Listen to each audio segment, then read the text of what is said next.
I think going forward ngayon, dadami na yung mga activities tulad nito, no? Yung mga runs. So, ito maganda tong venue na to kasi sobrang daming puno. Not like sobrang dami, pero compared dun sa city, so dito may mga tanim na mga puno. So, meron ding upcoming run, Signa Run, this coming Saturday. Sobrang helpful ng Dubai Fitness Challenge 30x30. So, ay 30 minutes every day for 30 days would kind of like give you kung active ka for 30 minutes for the 30 days, sobrang helpful nun. Like, even hindi na lang to lose weight, pero like, to keep your body moving. Maganda yung initiative ng Dubai. So, especially ngayon, mag-winter na. I hope na mag-start na yung winter kasi ngayon, medyo malamig, pero may mafe-feel ka pa ding init, no? Isa pa pala, no, may upcoming Dubai Run. I think that's November 24. Nag-register din kami sa Fujairah Run, November 23, pero 3 kilometers lang yon. At ang kakaiba doon is trail siya, hindi siya yung like ganito na patag. So, it's a challenge.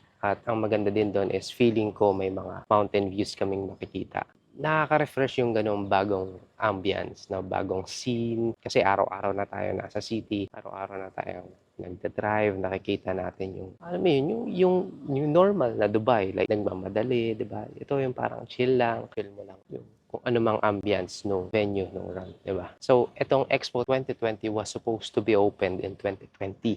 But unfortunately, dahil nga sa COVID, pinospone nila and na-open siya, I think, nung dumating ako dito sa Dubai, 2021. So yun, ang dami kong na-experience dito na concerts like si Bamboo, I think pati yung The Juans, concert na rin dito, parokya ni Edgar, at lahat kasi yun for free. So itong Expo 2020 is sobrang lawak. Then yun, parang binadgetan nila, di ba? Na para magtayo ng pavilion, to attract tourists. Kasi nga, yung Dubai is more of like for tourists eh. Actually, ito yung first international travel ko, Dubai. Hindi man maganda na ang first international travel mo is to work, pero at least, di ba, the opportunity to work abroad. Actually, tinry ko lang kung pwede ako makitakbo sa gilid. Kasi si wifey nag-register. Papakita ko, ayan, nasa gilid ako nung track nila. Actually, ako yung nasa track, pero yung path ng races nandito sa right side.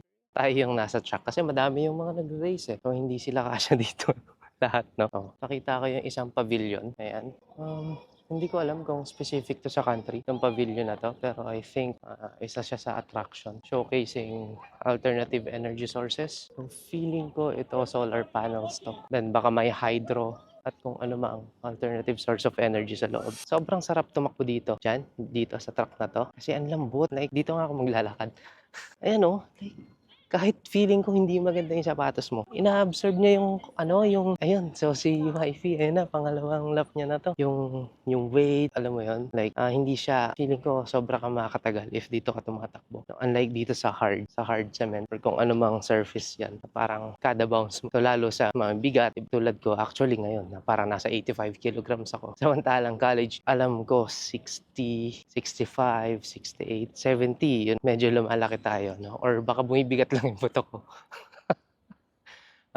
Ayun, lumalaki yung buto. Ayan, so, pabalik lang tayo ulit dun sa starting line kasi, baka mamaya mag-end na yung run. So, sasalubungin lang natin yung mga first na mag-end ng 10 kilometers. Yan, so nandito tayo ngayon sa starting line. Ito rin kasi yung finish line eh. Usually, bumabalik lang din sila dito. So, ang dami na natin nakikita ng tao. Like, tapos na ata sila sa run. So, most probably, ito yung mga nag-register for 2.5, 5 kilometers. Most probably. Kasi, ang impossible na 10 kilometers din. Tapos na sila. So, ayan. So, meron dito, like, nasa gilid dun siya. Like, parang hindi niya ata kinaya yung run. So, sumusuka siya. Yung mga gantong run, kahit 2.5, 5 kilometers. So, importante din na pinaghahandaan eh. Like, may preparation at least 2 weeks or 1 week. Napakita ko yung mga mascots ng Expo 2020. Diba? Ayan, hi! Ayan. So, sila yung mga official na mukha ng Expo 2020. Sarap ikain na ito ng breakfast pagkatapos, no? Tatakbo ka ng 2.5 or 5 kilometers, no? So, pagod na pagod ka niyan, no? So, ito na yung finish line. Marami na bumabalik, no? Siguro ito yung mga nag 2.5 kilometers.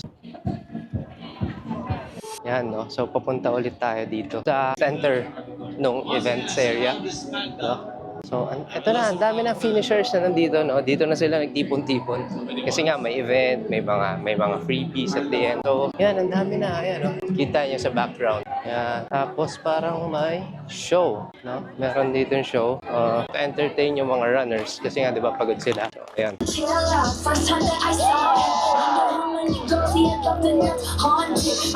So, ang galing lang, no? Like, ito, nakikita ko rin ngayon, parang yung mga ibang lahi, kahit like mga 40s na sila, no? Like, active pa rin sila. Makikita mo, nahihirapan sila, no? Pero nakikita mo rin na kaya nila, like, kaya nilang i-push yung sarili nila. No? So, ang sarap lang i-instill nung ganong thought. Dapat, habang tumatanda tayo, no? Mas nagiging active tayo. Na, hindi na lang to lose weight, eh, no? Parang yung mobility mo, di ba? Like, yung mga simpleng chores, may dadamputin ka. For example, 50 ka na, tapos hindi ka ganun ka-active, no? Masakit yung likod mo, masakit yung tuhod mo, kung ang dami ng masakit, no? I think sobrang important nun at sobrang helpful na you keep moving as early as now, no? To prevent yung mga ganong scenario. Thought for the day, habang nandito kami ngayon sa Women's Run, Expo 2020. Actually, sa Expo 2020, pero kasi yung Expo 2020, marami siyang areas. Ayun, so marami kasing pavilion dito, like para siyang structure. Pwede siyang building, pwede rin siyang, well, actually lahat dito parang building lahat. Tapos sa loob nun, nandun naka-showcase yung kung ano yung dapat i-showcase yung bansa. Ang medyo mahirap lang pala that time, no, nung sa expo is that medyo mahal yung pagkain. Pero kung sa pagpunta at pagpunta lang din dito, no, kahit saan ka sa Dubai, meron kasi siyang metro, no, may metro station na doon ka bababa sa Expo 2020 mismo at konting lakad lang. Nung medyo patapos na yung Expo 2020, parang nag-promo sila. No? Sobrang mura ng ticket, like 50 lang ata per day, hindi ko maalala eh. Pero sobrang mura lang niya. So parang nung time na yon, ang daming mga Pinoy artists na nagko-concert. So parang ni-utilize namin yun, no? Minaximize namin maka-avail ng parang free concert.